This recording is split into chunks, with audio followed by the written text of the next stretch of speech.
back in the 1980s. How are you feeling? And we saw these wonderful pictures of you celebrating with Mum at the end. So just talk us through what happened and how you felt.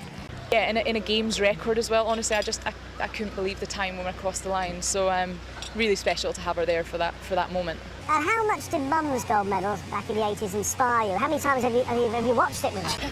I've actually only seen it once because a journalist sort of forced me to watch it when I was little. But it was never something that, like, my mum always.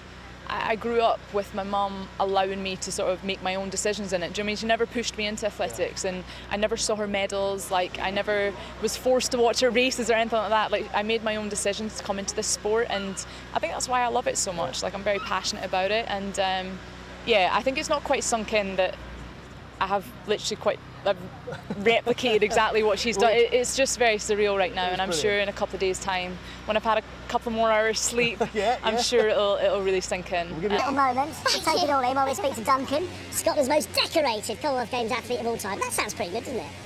Yeah, no, it's quite a special feat. You know, there's been so many great Scottish athletes over the time, and you know, my third Commonwealth Games. You know, I'm absolutely delighted to be able to carry on winning quite a few medals from Gold Coast and then now in Birmingham. So yeah, no, I'm absolutely delighted with my week's work. Talk us about what we call the Battle of Britain, your friendship and rivalry with your normal Team GB teammate Tom Dean. Twice you picked him this week in the Battle of Britain. How's that been?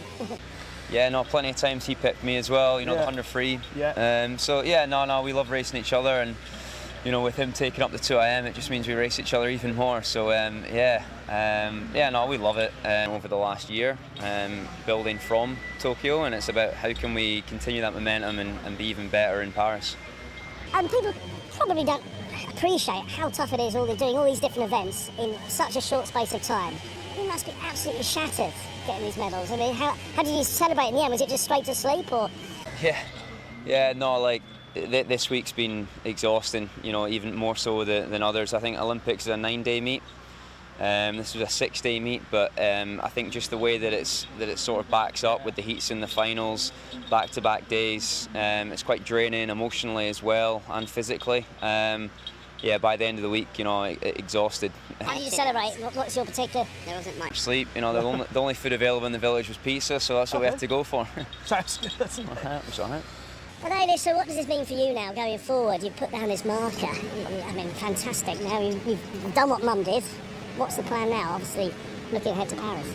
Yeah, I think I'm just really excited. I feel like at this stage in my career, I'm getting stronger, sort of both physically and mentally, and I believe that I can do it now. I think for me, confidence is a huge part of that. And